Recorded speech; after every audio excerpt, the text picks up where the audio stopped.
ये तीनों ने मैंने लिया नहीं आ सका तो आ सकता है। चयन के पुकारने पर वो नहीं पहुंच। कक्षा 10 के बाद कक्षा 12 में अक्सर बनने के बाद मदिया शेख के बाद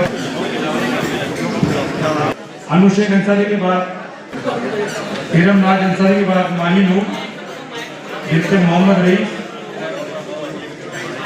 माही नूर के जिससे नासिर हुसैन, अशीर के बाद सलीम जूनियर के बाद शिवा खान के बाद अल्फिशा अंसारी, पुत्र अकरम हुसैन, हमारे बिनते सुहेल अंसारी, अलीशा के बाद हुसैन फातिमा खान, साहिबा राजकीय बालिका विद्यालय बूंदी से है। जो हमारे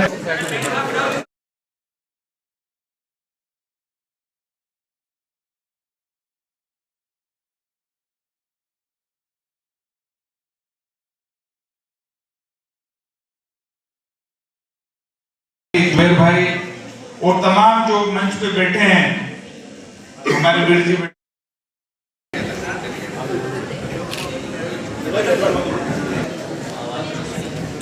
मंचस्थ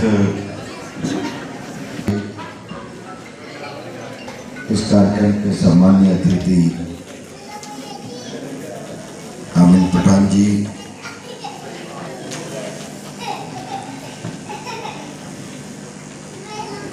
बूंदी के प्रसिद्ध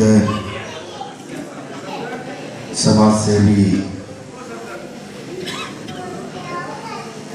आदरणीय मोहन नवाल साहब, बूंदी के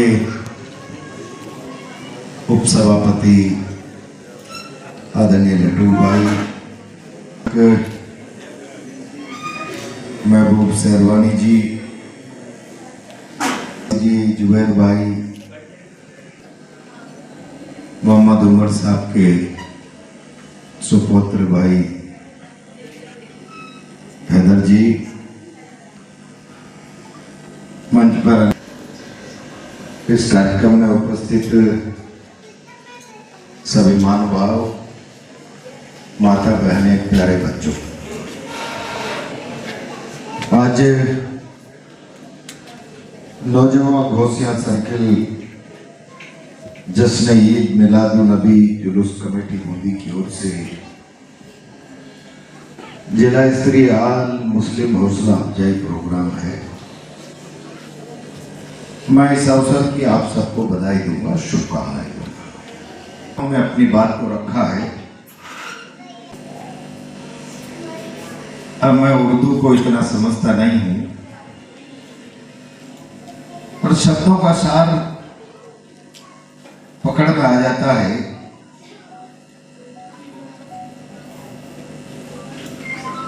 चाहे वो मुस्लिम धर्म हो, हिंदू धर्म हो, नबी का बताया हुआ रास्ता और उसके बारे में जो अमीन भाई चर्चा कर रहे थे। संसार में तमाम धर्मों में समय समय पर ऐसे महापुरुष पैदा हुए जिन्होंने अपने विचार से, चिंतन से, कर्म साधना से और अपने अंदर निहित चमत्कारी शक्तियों से एक ऐसा माइलस्टोन स्थापित कर दिया। सालों तक जब समाज रहेगा, अनंत काल तक सृष्टि रहेगी, उस माइलस्टोन समाज का रास्ता दिखाता रहेगा। इस विचार की, साधना की शक्ति के बल पर ही उन्होंने नर से नारायण की यात्रा पूरी की। चाहे हजरत मोहम्मद साहब हो, चाहे हिंदू धर्म में होने वाले अवतार, उन्हीं लोगों के द्वारा पूरी की जा सकती है। उनके जैसा सोच, उनके जैसी कर्म साधना साधारण आदमी के बस में नहीं है, संभव नहीं होती है। सोच रखना भी, उस दिशा में चल पड़ना भी इंसान को पीर बना देता है, इंसान को पीर बना देता है, संत बना देता है। महत्वपूर्ण है। अगर हम इस दिशा में चलना चाहते हैं कि समाज में सौहार्द के रास्ते पर चले, उन्नति के रास्ते पर चले, प्रगति के रास्ते पर चले, नेकी और ईमानदारी के साथ रास्ते पर चले, विचार का हमारे जहन में पैदा हो, इसके लिए हमारे बीच में पढ़ी लिखी पीढ़ी होना आवश्यक है। नहीं कि अनपढ़ लोगों के बीच में इस प्रकार की नेकी का विचार पैदा नहीं हुआ हो।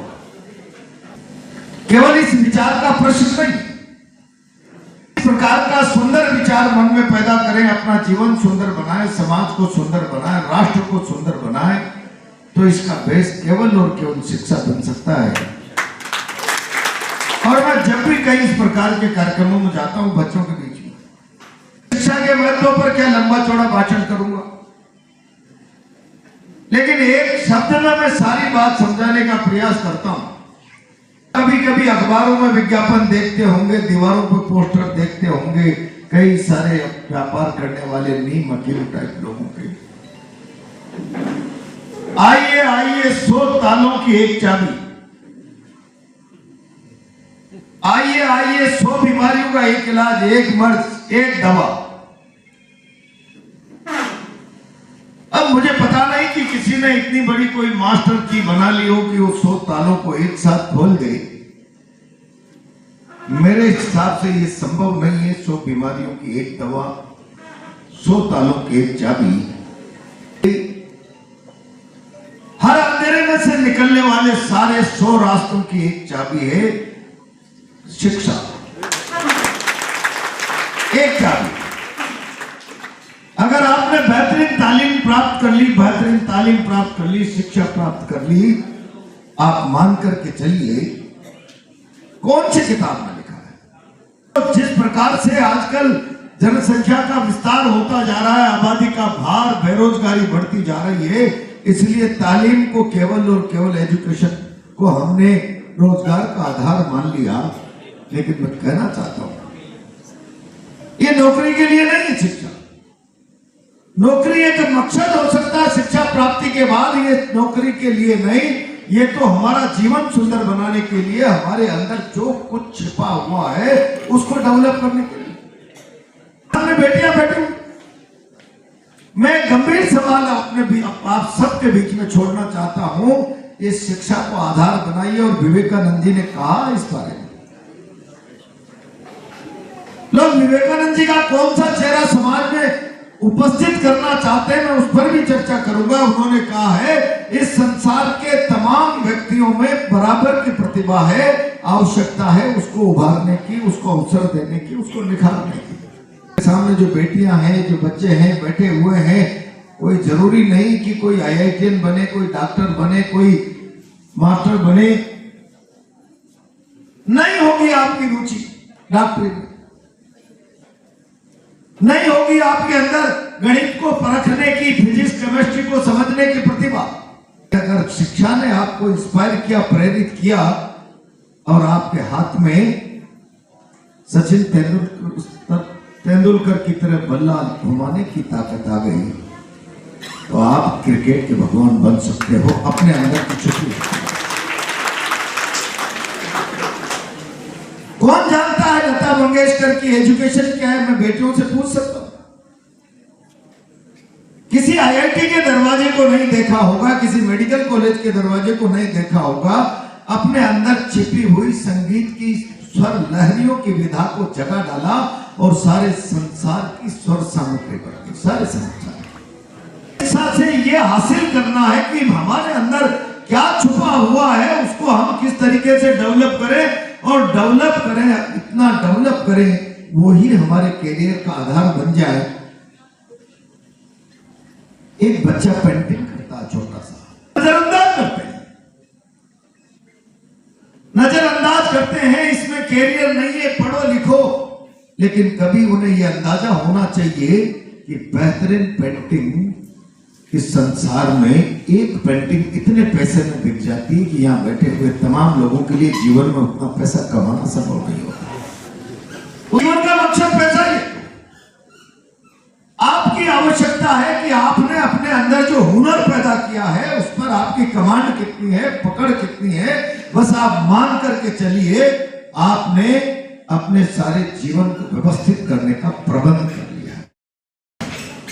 जीवन को व्यवस्थित करना, भविष्य की चुनौतियों से लड़ना, समाज और परिवार को सुंदर बनाना, राष्ट्र को सुंदर बनाना, ये मैं इस बेहतरीन कार्यक्रम के लिए हौसला अफजाई, जो कुछ भी हौसला ही बच्चों से भी कहना चाहता हूं। आज आप लोग पढ़ रहे हैं, डिग्रियां ले रहे हैं, मेरिट में आ रहे हैं, परसेंटेज हासिल कर रहे हैं, आपके मन में अंदर खाने खुशी होती है। आपकी खुशी का इजहार और उसका स्वागत जब इस प्रकार के मंचों पे होते हैं तो हौसला बढ़ता ही बढ़ता है। और जब हौसला बढ़ता है तो सारा आसमान नाप देने की ललक मन में पैदा होती है। अभी तो मैंने एक मुकाम हासिल किया है, समाज ने, परिवार ने मेरी पीठ थपथपाई है, मैं सारा जहां जीतने की ओर आगे बढ़ूं। लेकिन इसके साथ बच्चों को एक जिम्मेदारी समझ देखता हूं, 20-20, 22-22, 23-23, 24-24 साल के बच्चे IAS IPS बन के आ जाते हैं और वो समझते हैं हम तो भगवान हो गए, भगवान। ऐसा लगता है जैसे कोई उनको मसूरी की ट्रेनिंग जब दिलाते हैं तो जैसे कोई अंग्रेज ये सिखा दे डालते थे कि हिंदुस्तान में लोगों का शोषण कैसे करना है, लोगों को कैसे हाँकना है। आज भी उसी टेंडेंसी में, तब मैं बच्चों से एक बात कहना चाहता हूं कि अगर आमीन भाई ने नबी का रास्ता बताया है, इंसानियत का फर्ज जीवन में कितना बड़ा है ये सिखाया है, तो फिर एक बात ध्यान में रखना, आप जिस योग्यता पर मुकाम पर पहुंच रहे हैं वो केवल आपके माँ बाप की और आपकी मेहनत नहीं है। बस अगर इतना विचार कर लिया कि अगर आप कलेक्टर बन गए हैं, आप SP बन गए हैं, आप डॉक्टर बन गए हैं, आप IITN बन गए हैं, तो ये उपलब्धि आपकी और आपके परिवार की नहीं है। इस उपलब्धि में इस समाज के एक एक व्यक्ति का योगदान है और योगदान किस दिशा में।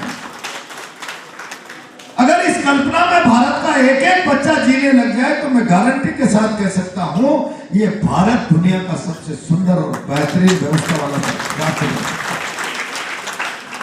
कर सकते हैं कि जिस IIT में आप पढ़ रहे हैं, क्या मेडिकल कॉलेज में जिस स्कूल में आपने पढ़ाई की होगी, उस स्कूल के इंफ्रास्ट्रक्चर से लेके तमाम खर्चों, कर्मचारियों के वेतन तक सरकार का खजाना खाली होता है। और वो खजाना तब भरता है जब 300 रुपए की मजदूरी करने वाला व्यक्ति मजदूरी से घर लौटता है और बाजार से 5 किलो का आटा, 10 रुपए का गुड़, 20 रुपए का तेल, 5 रुपए का नमक, ये सब लेकर आता है तो 5 पैसे से 18 पैसे का GST का टैक्स राज्य के खजाने में देकर आता है। अब वो जब पैसा कण कण करके मण बनता है राज्य के खजाने, कण कण करके इस हिंदुस्तान के 140 करोड़ लोगों का पैसा, वो आपके लिए IIT का प्रबंध करता है, वो आपके लिए मेडिकल का प्रबंध करता है, वो आपके लिए UPSC का प्रबंध करता है, वो आपके लिए RPSC का प्रबंध करता है। और उस मजदूर का अगर हिस्सा नहीं हो और खजाना खाली हो तो आपके प्रबंध के रास्ते बंद हो जाएंगे। तो जिन लोगों का योगदान मुझे बनाने में है, उनके लिए मेरा क्या योगदान हो सकता है, मैं समझता हूं दुनिया के सारे ग्रंथों की सीख भी यही है, नबी का रास्ता यही है। इसलिए बच्चे संकल्प डाल, अब समझ में आ गई, जिस सीनियर सेकेंडरी स्कूल में पढ़ रहे हैं वो बिल्डिंग आपके परिवार के लोग नहीं बना सकते, पढ़ाने वालों का वेतन नहीं दे सकते, वो तो 140 करोड़ लोगों की पसीनों की बूंदों से बगीचा सजा है, वो आपको महकाने के लिए, आपको महकाने के लिए फूलों की तरह। तब आपका दायित्व क्या बन जाता है, आपकी जिम्मेदारी क्या बन जाती है। लेकिन दुर्भाग्य है कि समझ के और सोच के अभाव में कोई व्यक्ति मुकाम पर पहुंचता है तो कभी कभी मुझे आश्चर्य होता है। हम कभी, आज तो 59 साल की उम्र हो गई, जब 5-7 साल के होंगे और गांव में किसी की नौकरी लग जाती थी, नौकरी 50 साल पहले, परिवार के लोग सुंदरकांड करते थे, हनुमान चालीसा करते थे। नौकरी लगी है, नौकरी लगी, और जब नौकरी लगने वाला बच्चा नीचे झुककर पैर छूता था बड़े बूढ़े के, तो घर का बड़ा बूढ़ा कहता था, बेटा नौकरी तो लग गई, लेकिन घर में 2 पैसे गलत मत लाना, अनर्थ हो जाएगा, परिवार है। घर में और भी लोग हैं, परिवार है, बच्चे हैं, 2 पैसा कहीं गलत एंट्री कर गया तो अनर्थ हो जाएगा, कुछ विनाश हो जाएगा, कुछ बिगड़ जाएगा। ये परंपराओं का 50 साल पुराना समाज किस तेजी से किस दिशा में बढ़ गया कि आज जब नौकरी लगती है और सुंदरकांड कोई करता है तो सबसे पहले तो माँ बाप और बीवी कहते हैं 2 पैसा ऊपर से लाना काम नहीं चलेगा। ये जो समाज में गिरा होता, जिससे पोषित होकर व्यक्ति अपने आप को डेवलप्ड और वेल स्टेबल और समाज का अग्रिम पंक्ति का व्यक्ति स्थापित करने की चेष्टा करता है, उसका आधार पाप की पूंजी है, पाप की पूंजी।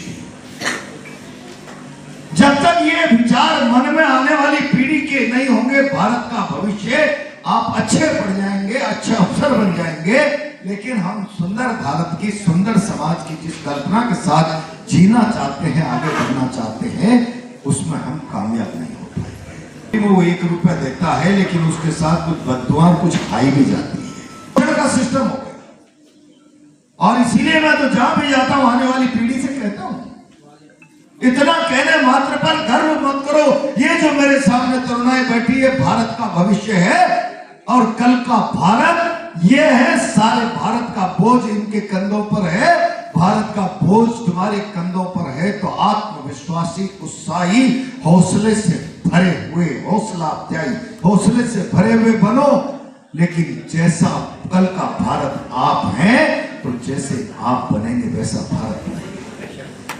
आपका आचरण अगर सुंदर है तो भारत सुंदर होगा। आपका आचरण ऊपर से 2 पैसे का होगा तो भारत का नैतिक स्तर करप्ट।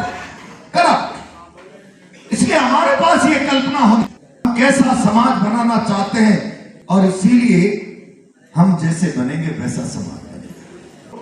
हम सुधरे तो जग सुधरा, ये विचार। और मैं इस समय खास तौर से मैं ये बात नहीं कहूंगा तो थोड़ा मुझे ठीक नहीं लगेगा। देश के मौजूदा परिदृश्य में आप लोगों के सामने बड़ी चुनौतियां हैं, बड़ी चुनौतियां। और चुनौतियां नहीं, देश की राजनीति का, समाज की व्यवस्था का जिस प्रकार का सिनेरियो बना दिया, चुनौती के साथ भय भी है। परिस्थितियों में से निकलकर देश में सौहार्द बना रहे, देश सुंदर बना रहे, देश में मेरा योगदान बना रहे, तो उसके लिए जिस रास्ते पर आपको सिंहासन पर बैठे हुए लोग चलाना चाहते हैं, वो रास्ता नहीं। उसके लिए मुट्ठियां बंद करके नारा लगाने वाला, क्रिया की प्रतिक्रिया देने वाला रास्ता नहीं।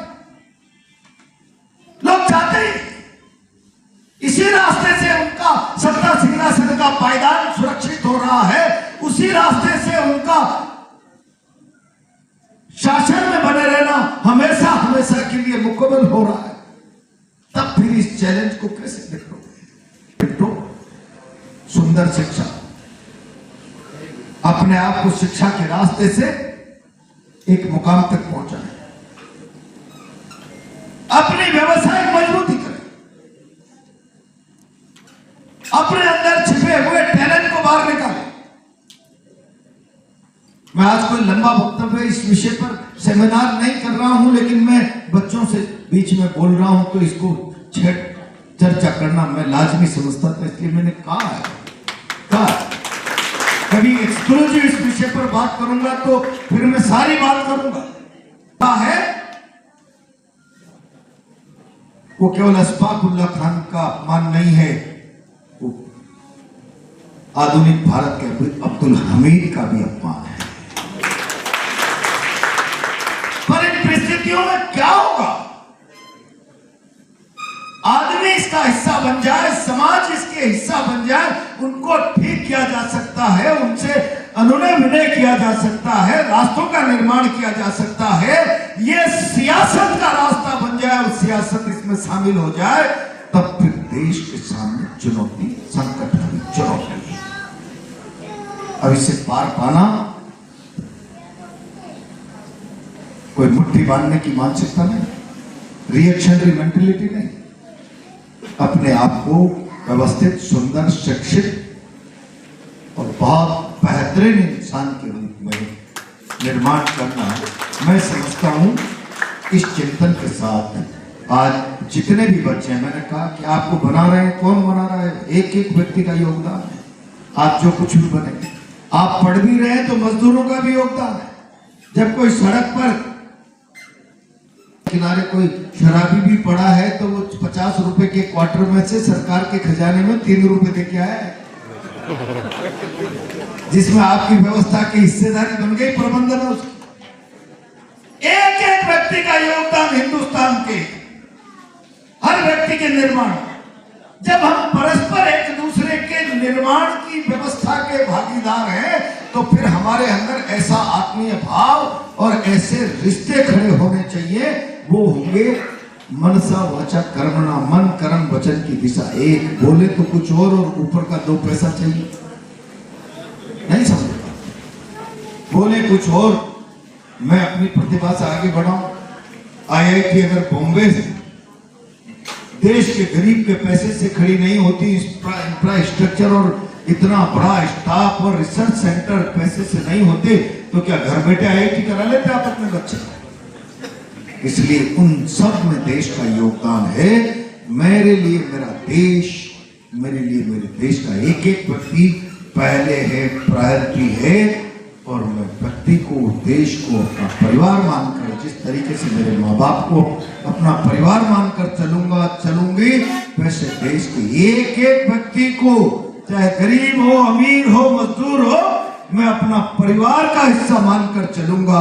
इस सोच के साथ आगे बढ़े, सारी चुनौतियों को जवाब मिल जाएगा, सारी चुनौतियों को, सारी अराजकताओं को जवाब मिल जाएगा, और 100 तालों की एक चाबी, सारी विपदाएं, सारी बाधाएं इसी सोच से समाप्त हो जाएगी, और हम सब लोग मिलकर सुंदर समाज, सुंदर राष्ट्र, और सुंदर समाज और सुंदर राष्ट्र कोई उसकी कल्पना बंबई की, गुड़गांव की बहुमंजिला इमारतों से नहीं की जा सकती। हमारे सुंदर चरित्र से, हमारे सुंदर आचार विचार से, देश के नौजवान के जज्बे से देश की ताकत का मूल्यांकन किया जाता है, उसकी शिक्षा से, उसकी क्षमता से, कोई दौलत से, कोई इंफ्रास्ट्रक्चर से खाली इसका मूल्यांकन नहीं होता। और इसीलिए आप इस मुल्क की अमूल्य संपदा हैं, इसीलिए मैं इतनी मूल्यवान संपदा हूं, तो मुझे कैसा बनना चाहिए, ये विचार सारे बच्चे आज यहां से लेकर जाएंगे। मेरी ढेर सारी शुभकामनाएं। कुछ मदद आपकी हम कर सकते हैं, ईमानदारी से आपका सहयोग करेंगे। इतना ही निवेदन करते हुए इस कार्यक्रम में आप लोगों ने मुझे बुलाया, मैं सबका आभारी हूं, और पुनः बच्चों को उज्जवल भविष्य की शुभकामनाएं दूंगा। आप जैसा बनेंगे वैसा भारत बनेगा। आपका सोच विकृत हो जाएगा तो भारत में विकृति आ जाएगी। आपका सोच सुंदर होना है। धन्यवाद। राजकीय बालिका विद्यालय बूंदी से है, जो हमारे